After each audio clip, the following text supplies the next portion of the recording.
Hello everyone, I am Priyanka Gaur. Welcome back to my channel learning with pace. आज का जो हमारा टॉपिक है that is sale of surplus farm products. हम जानेंगे कि अगर फार्म प्रोडक्शन सरप्लस अमाउंट में होता है तो उसका सेल प्रोसेस क्या है, वो चीज़ें यहाँ पर हम समझेंगे। देखो, सरप्लस का मतलब क्या होता है। जब आपकी नीड से ज़्यादा एक्स्ट्रा प्रोडक्शन हो जाता है ना, उस एक्स्ट्रा प्रोडक्शन को हम सरप्लस कहते हैं। या ये कह लो कि जब आपकी आवश्यकता से ज़्यादा अधिक पैदावार हो जाए तो वो एक्स्ट्रा जो पैदावार होगा ना, वो सरप्लस होगा। ठीक है।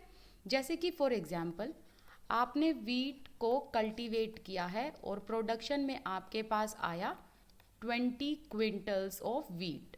अब ये जो 20 क्विंटल ऑफ वीट आपके पास आया है, आप इसमें से पहले तो अपने फैमिली कंजम्पशन के लिए रखोगे। जैसे कि आप लोगों को सपोज करो, आप लोगों को ज़रूरत है 15 क्विंटल की, तो 20 में से 15 क्विंटल आपने अपनी नीड के लिए रख लिए। अब बचा कितना? 5 क्विंटल। तो जो ये बचा हुआ प्रोडक्शन है ना, यही सरप्लस कहलाता है और इसी का हम सेल प्रोसेस यहाँ पर देखेंगे।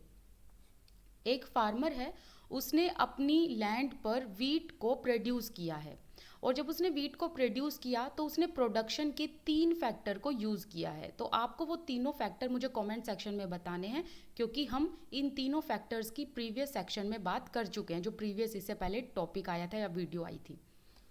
अब फार्मर ने क्या करा कि फार्मर ने ना हार्वेस्टिंग कर दी वीट की, मतलब वीट की कटाई कर दी। अब कटाई कर दी तो ऑब्वियसली सी बात है, प्रोडक्शन कंप्लीट हो गया। अब प्रोडक्शन जब कंप्लीट हो जाता है तो ये क्वेश्चन अराइज होता है सबके दिमाग में। ये होता है कि अब जो ये फार्मर हैं, ये वीट का करते क्या हैं। जो प्रोडक्शन इन्होंने वीट का किया है, ये करते क्या हैं इस वीट का। तो देखो, इसका आंसर यहाँ पर है। ये लोग ना इस प्रोडक्शन में से कुछ हिस्सा अपने फैमिली की कंजम्पशन के लिए रख लेते हैं। जो इनकी फैमिली की नीड है ना, वो पार्ट ये अपने फैमिली कंजम्पशन के लिए रख लेते हैं।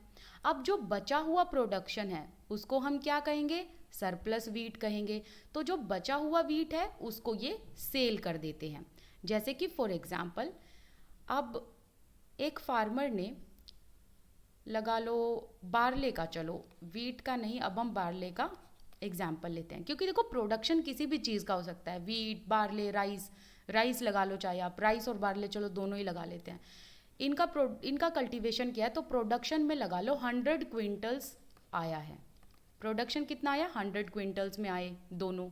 तो अब पहले ये क्या करेंगे फार्मर, इसमें से ना अपनी फैमिली की नीड के लिए जितना भी कंजम्पशन इसकी फैमिली में होता है उसके अकॉर्डिंग ये कुछ प्रोडक्शन इसमें से रख लेंगे। जैसे कि अपने घर के लिए ये लोग इसमें से रख लेंगे। सपोज करो इन्होंने रखा 75 क्विंटल। अब इन्होंने 75 क्विंटल रखा यहाँ पर, तो बचा कितना? 25 क्विंटल्स। तो जो ये बचा हुआ है ना, ये सरप्लस प्रोडक्शन हो जाता है। तो जो ये सरप्लस प्रोडक्शन होता है उसको ये कहाँ जाकर बेच देते हैं? मार्केट में जाकर बेच देते हैं। ये देखो, ठीक है। तो फार्मर्स इन वीट प्रोडक्शन का या किसी भी फार्म प्रोडक्शन का क्या करते हैं? अपने फैमिली की नीड के अकॉर्डिंग कुछ पार्ट बचा लेते हैं और जो बचा हुआ पार्ट होता है, जो एक्स्ट्रा प्रोडक्शन होता है, उसको ये मार्केट में जाकर बेच देते हैं। लेकिन ये तो बात हुई लार्ज फार्मर्स की, क्योंकि लार्ज फार्मर्स के पास इतनी बड़ी लैंड होती है तो अच्छा खासा प्रोडक्शन होता है। अच्छा खासा प्रोडक्शन होता है तो अच्छा खासा सरप्लस अमाउंट में भी प्रोडक्शन रह जाता है, राइट। लेकिन अगर स्मॉल फार्मर्स की बात करें, जैसे कि सविता, गोविंद, इनके पास सरप्लस वीट बहुत कम होता है। रीज़न बीइंग कि इनके पास स्मॉल लैंड है, तो स्मॉल लैंड होने की वजह से प्रोडक्शन भी स्मॉल होता है। तो इसीलिए उस प्रोडक्शन में से ये सब्सटेंशियल शेयर तो अपनी फैमिली नीड के लिए रख लेते हैं। जैसे कि आधे से ज़्यादा हिस्सा तो ये अपनी फैमिली के नीड के लिए रख लेते हैं। तो बचेगा क्या? अगर थोड़ा बहुत बच भी जाता है तो ये उसको मार्केट में बेचते नहीं है, और अगर बेचते हैं तो थोड़ा बहुत ये कमा लेते हैं, राइट। सो दैट मीन्स कि जो मीडियम एंड लार्ज फार्मर्स हैं ना, उन्हीं के पास सरप्लस अमाउंट में प्रोडक्शन होता है, राइट। क्योंकि इन्हीं के पास बहुत बड़ी ज़मीनें होती हैं, बहुत बड़ी ज़मीन होती है, सो प्रोडक्शन भी बहुत ज़्यादा होता है। अब प्रोडक्शन ज़्यादा होता है तो उसमें इनकी आवश्यकता की भी आपूर्ति हो जाती है। इसी के साथ साथ बहुत सारा जो प्रोडक्शन है वो बच जाता है, तो उस प्रोडक्शन को, उस सरप्लस अमाउंट को ये मार्केट में जाकर बेच देते हैं। जैसे कि यहाँ पर हम वीट का एग्जाम्पल ले रहे हैं कि जो लार्ज एंड मीडियम फार्मर्स हैं वो सरप्लस अमाउंट में जो वीट का प्रोडक्शन करते हैं उनको ये मार्केट में सप्लाई कर देते हैं। जैसे कि 1.1 पिक्चर में आप देखना कि किस तरीके से बुलेट कार्ट में बहुत सारे गेहूं को लोड किया हुआ है ताकि उन गेहूं को मार्केट में जाकर बेचा जा सके।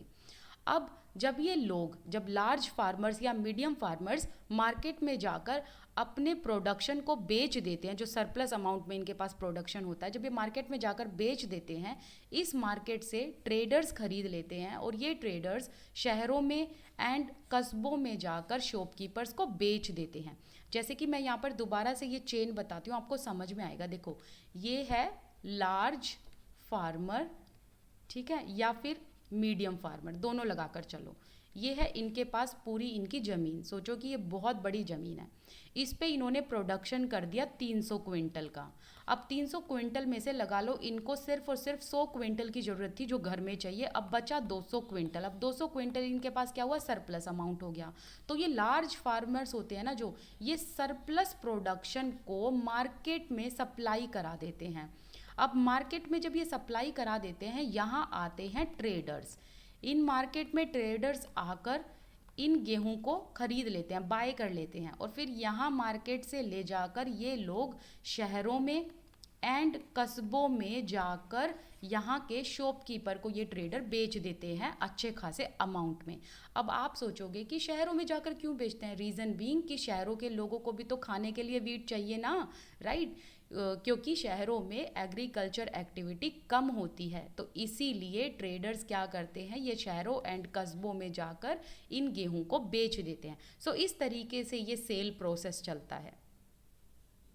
अब जैसे कि तेजपाल सिंह एक लार्ज फार्मर है, अच्छी खासी ज़मीन है। अब अच्छी खासी ज़मीन है तो अच्छा खासा प्रोडक्शन होता है और अच्छा खासा सरप्लस अमाउंट ऑफ वीट बच जाता है। जैसे कि इसके पास 350 quintal of wheat surplus amount में है, मतलब एक्स्ट्रा है इसके पास ये प्रोडक्शन, सोचो आप। अब ये जो सरप्लस वीट है ये इनका क्या करता है, इसको रायगंज की मार्केट में जाकर बेच देता है, जिससे इसको काफ़ी अच्छी अर्निंग होती है, काफ़ी अच्छा पैसा मिलता है। अब क्वेश्चन ये आता है कि तेजपाल सिंह इस पैसे का करता क्या है, ठीक है। तो लास्ट ईयर इसने क्या किया, इसने लास्ट ईयर उसमें से कुछ मनी जो इसने कमाई थी सरप्लस प्रोडक्शन में से कुछ मनी इसने बैंक अकाउंट में डिपॉजिट कर दी। अब इसके अलावा जो पैसा था उसमें से कुछ पैसा ये स्मॉल फार्मर्स को उधार पर दे देता है, वो भी हाई इंटरेस्ट रेट पर। जैसे कि इसने सविता को हाई इंटरेस्ट रेट पर पैसा उधार दे दिया, फिर यहाँ पर भी ये पैसे से पैसा बना रहा है, ठीक है। And he also used the savings to arrange for the next working capital for farming in the next season. अब ये कुछ पैसा सेव कर लेता है, क्योंकि पैसा क्या है, पैसा आपका वर्किंग कैपिटल है, एक बार लग गया तो दोबारा आपको चाहिए रॉ मटेरियल वगैरह खरीदने के लिए, तो कुछ पैसा ये सेव कर लेता है ताकि नेक्स्ट सीजन में जब कल्टीवेशन किया जाएगा तो ये उसमें दोबारा से पैसा लगा सके। और इस साल तेजपाल सिंह कुछ और भी प्लान कर रहा है, वो चाहता है कि नए ट्रैक्टर खरीदे जाएं इस अर्निंग में से, क्योंकि वो नए ट्रैक्टर खरीदेगा तो इससे उसका फिक्स्ड कैपिटल बढ़ेगा। अब पता है ना फिक्स्ड कैपिटल क्या होते हैं, जैसे कि बिल्डिंग, मशीन, टूल्स, ये सब फिक्स्ड कैपिटल होते हैं जो सालों साल चलते हैं। Whereas raw material and money ये वर्किंग कैपिटल होते हैं, ठीक है। वर्किंग कैपिटल की आपको हर एक स्टेज पर ज़रूरत पड़ती है, वेयर एज फिक्स्ड कैपिटल सालों साल चल जाते हैं। अब तेजपाल सिंह की तरह other large and medium farmers भी हैं जिनके पास सरप्लस अमाउंट में फार्म प्रोडक्शन होता है, राइट। और ये उस सरप्लस प्रोडक्शन को जाकर मार्केट में बेच देते हैं, ओके।